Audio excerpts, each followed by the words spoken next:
Alright guys, TacticalRab back again today. Hope you're all doing well and enjoying your day so far. Welcome back to Valorant News, and what a few days it has been in the Valorant world. After all this time, Sentinels being the dominant force in North America and the world for a brief period, and slowly on the downhill trajectory for many months since then, a roster change has finally come through. Zombs is out, Kanpeki is in, so much to discuss. The VCT Masters is also crazy, which is going on right now as well. I'd very much intrigued to your thoughts in the comment section below. Hit the like button if you enjoy the video. Subscribe if you're new, as always, on the verge of 15,000 subscribers. Absolutely love to see it. Really appreciate all the support. Firstly, there's some keyed stars. Heat, of course, a very well-known and very talented player on that roster. He may well be moving elsewhere very soon. The kind of rumor has it North America, Europe, that might be the situation. We saw even Forsaken, right, and we'll talk about him in a few seconds here, said that he could possibly join an NA European team as time progresses as well. So lots of roster changes I am sure to come, but well, plenty already going on. Fnatic also confirmed. The rumor had it a few days ago that Magnum was going to be gone from the team. Bravef as well. Really tough situation for Bravef. This actually, his benching here wasn't due to his suspension for the kind of, the words he said in those DMs about the invasion of Ukraine that we mentioned quite a while ago. It's actually not related to that, I believe. It's generally just because he actually can't travel, right? Like, the situation in the world, he can't get the visas, he can't go to these events, there's no consistency. So, like, honestly, when Bravef was in this Fnatic team, they looked pretty much one of the best they had looked, right, with Magnum there as well. But so now they're making so many changes. Doma, of course, was gone not long ago. Magnum's now gone. Bravef is gone as well. They have a few words to kind of describe it right here. They're like, he's a solid player, helps us achieve some good things. That big Magnum, but now Boaster's going to move to a more supporting role. Mystic is on the flex role, and now they're going to have to do plenty with the rest of the lineup, right? So yeah, of course, Turko's still going to be there. He's still going to be the force in this team that makes them pretty talented, but in terms of the duelist situation, but I mean, yeah, this team has been pretty much a shambles the last few months. Tough time at Masters for sure, but now Magnum and Bravef both are gone from this team, so pretty much a complete rebuild this team is going to have to do. And if the next situation of the team fails, questions probably will be raised about Boaster's in-game leadership, right, as to whether this is the long-term world plan that this Fnatic squad wants to go down the route of. This also real quick, so 100 Thieves will retain their bye through to the round of 32 in the open qualifiers, because we were kind of wondering whether they would have it or not, because they've only got 2 players thought they were actually formally on the team when they were, of course, in last stages challenges. But Hiko actually is going to be aesthetically a substitute for the team, so he's definitely not going to play unless of an emergency situation, but because they've added him as a sub, then like they have enough to retain their bye. So kind of funny how that really works out, to be honest. This also real quick from Wardell, honestly so much happening. Version 1 Wardell was being asked, and he says, just subbing in until Whippy gets his visa back. I have a big project in the making, he says. So he definitely doesn't plan to join at version 1 long term, it seems, but and also the Whippy will even get his visa back situation. That is another question mark, because a Russian player, of course, in maybe a similar situation to Bravef. So difficult time for all of those guys. But again, apparently Wardell has a big project in the making, whatever that is. So maybe not roster related and also competition related, but for now, he's subbing in for version 1 at the very least. He also did tweet this out as well. It's official, so I guess signed something or other. Maybe he feels like his future is away from competing in professional Valorant. Let's discuss Sentinels then. So here we go. Last night it was noticed once again. This is the team signed up for the open qualifiers coming very soon on Battlefy. Zombs, ShahZaM, Sick, dapr, TenZ. I guess Kez is like their coach or something. Not really sure what their coaching situation is, to be honest. And then Kanpeki was also signed up for the team. I believe Kanpeki was also spotted, signed up for a cruise squad as well. But again, Sentinels is where he is going to compete. This confirmed, yes, Zeta, 60,000 odd likes on Twitter from, of course, this Sentinels roster that won the Masters before, was so good for a time, as it is now splitting apart. Zombs is stepping down from the active Valorant roster. He's still rich, handsome, and a part of Sentinels. So that is the question, right? When you're part of an organization like Sentinels and your spot is now gone, does Zombs really ever want to compete for another team, right? Because to compete for another team, he'd probably have to leave Sentinels, which, doesn't really want to do that, right? So maybe not. Maybe this is just the end of his career in Valorant, which kind of would be crazy, but such a crucial part of the early Valorant history, no doubt. And now he's stepping away. They come out with this video, he's cracked. So they welcome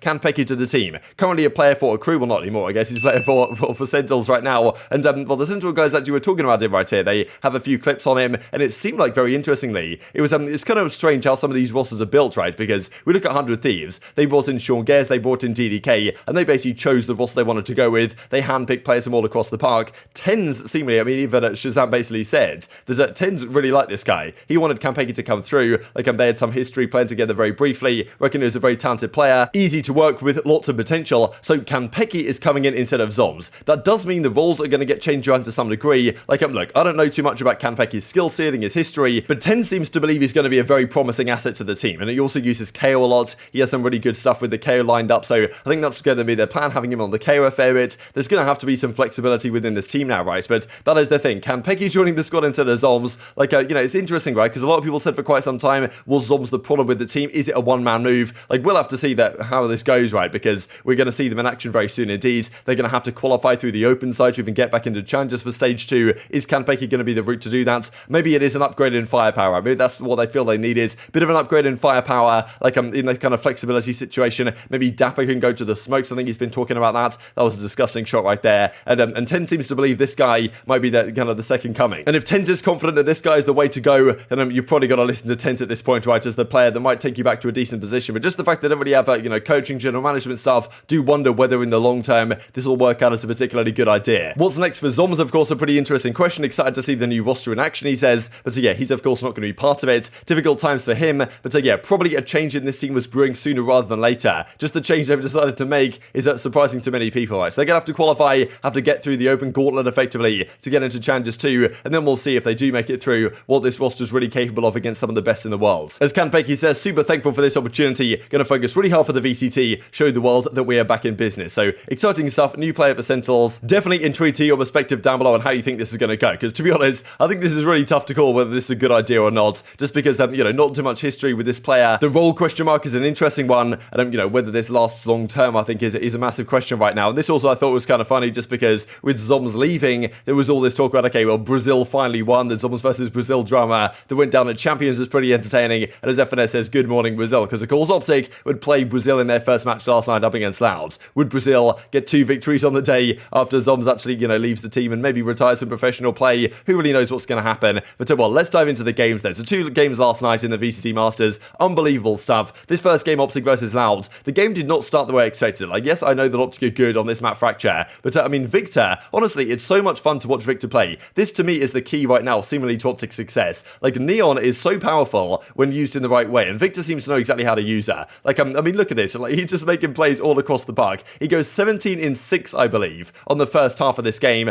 Like, he makes so many plays, it makes so much space for the team. Like, you can just entry into the site, Victor will just go flying through. It's so tough to deal with him with all the utility and stuff. Like, look at this guy. He's just absolutely out of control. The team just floods in behind him, gets the bomb planted, and has a dominant offensive side here on Fracture. And Loud looked completely lost at times. Loud seemed to have absolutely no reply, and game 1 goes 13-2 in favor of OpTic. Like, when this happened, it was like, hey, wow, OpTic really came to play. There's no way Loud are going to win this. Like, to me, I thought Loud were kind of maybe slight even favorites going into this series, just because how well they looked, how good they looked so far. But once again, Victor on the Neon right here making plays to take it all the way to 12-2, and that's pretty much good enough to get them over the line. Like, this guy was making great plays all across the map, but then we go to an Ascent where the story starts to change, and really it was a kind of similar story in a way. Like, at this point it goes 5-4 for OpTic, and it feels like, okay, this pretty big round here. Like, if they can close out the rest of this half comfortably, this might be a 2-0. OpTic could be the first team to get to the grand finals, right? This was a winners finals match. Both of these teams guaranteed top 3. Winner goes to the grand finals of the Masters. But then this round comes through. To me, this was kind of the key one here from Picada. Like, when you clutch a 1 versus 3 like this, 1, 2, 3, disgusting 1v3, all headshots with the Vandal. When that happens, like, that is momentum right there. Like, that is, you change things around, you get your team hyped up. Like, if he loses this, it could be a very different story. OpTic kept the game close after this, but like, this seemed to me to be really the turning point in this series. So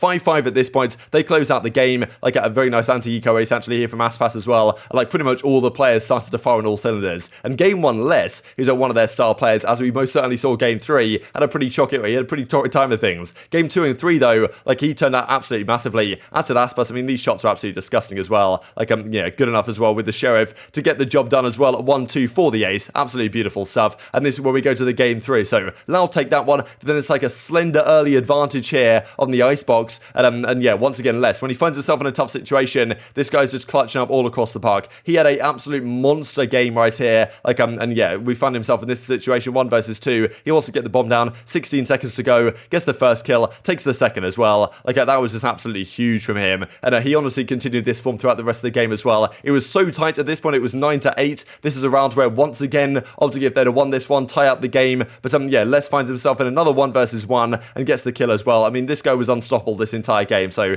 credit where it's due, to be honest. 6 the defuse, at least halfway, and finishes off the job as well up against Marv. So, you don't usually see Marv lose 1 versus 1, to be honest, but Les, this game was, will certainly have what it takes. So, fair play to him and to the rest of the team. They close out the series as Yates lost 2-1 to Loud. They played insane. Les had a crazy series. We play tomorrow in the loser side. Now, the loser side isn't actually maybe so bad as it seems initially, because I'm not sure if the grand finals team, which is now Loud, actually gets any advantage, as in from the grand finals. Usually, if you come from winners, you should get some advantage in the grand finals, maybe in terms of how the veto structure works, or, a 1-0 map advantage in the best of 5, but apparently that's not even the case. So I think it might just be a straight up best of 5 in the grand finals to determine the winner of the tournament, which, yeah, if you come from losers, you technically have no disadvantage. But Les with a phenomenal series. I mean, honestly, the game 3 Les as well. I mean, look at him right here. 33 and 13 on the Viper game 3. Like, he was an absolute deciding factor. He just decided that they were going to win this series. 13 to 11 in the end on Icebox to close it out. The final series, though, of the day to determine the team that would get to top 3. Paper Rex versus Zeta Division. Like, a crazy entertaining affair once again.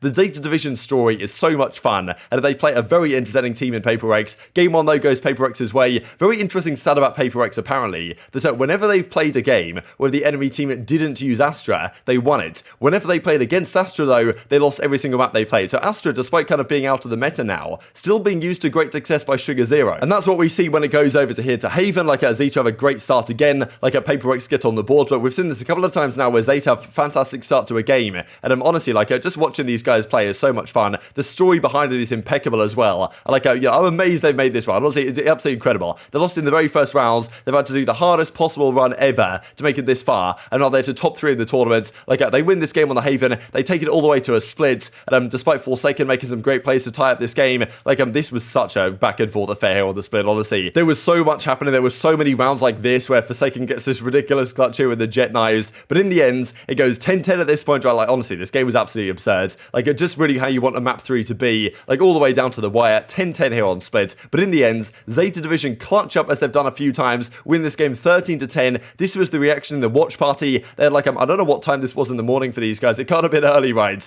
But they're up here in this building. Like, I can't imagine how many fans they could have fit in if they'd actually wanted to, but in this relatively small room, like, just the excitement, it was absolutely legendary. This has, like, you know, so much action on Twitter, and understandably so, as they close out this final round. And again, Japanese team, Zeta Division, after all this talk about going into the tournament, that they shouldn't have been here, they didn't deserve a spot, all this type of stuff, they come through, and they get top 3 this tournament. They guaranteed a podium spot. Whether they can go further, though, like, you know, who even knows at this point, right? So 2-1 over Paper Rex. Commiserations to the Paper Rex guys. They played a phenomenal tournament. But in the end, these boys were just too strong. And ShahZaM is like, what a player this guy is when he really turns up. In Game 2 and Game 3 on the Astra, he was having the time of his life, to be honest. I mean, yeah, Game 2 as well was 13-2. There was some talk about this as well, actually, just because OpTic had a 13-2 lead on Game 1. They failed to close out the series. And, well, Zeta did exactly that when they went to the Game 3. And, yeah, ShahZaM leading the line 24-14 on the Astra. So, credit where it is due. The top 3 then. Who predicted this? Loud, OpTic, and Zeta Division. Today, OpTic plays Zeta. Like, look, again, I'm going to predict OpTic because I think you probably have to. But, like maybe Zeta will win anyway because I keep predicting against them and they keep winning. And I'm kind of down for this storyline, right? Look at this, all these Game 3 they win as well. Like, if they can take this to a Game 3, they're certainly in with a shout. But very much intrigued to your thoughts and all this stuff in the comment section below. Hope you guys enjoyed the video. If you did enjoy it, hit the like button, tell us your YouTube gods, this is a good video. I'd also like you should see it as well. And I've grown the competitive Valorant community. Thank you for watching as always. Take care of yourselves, and I will see you next time.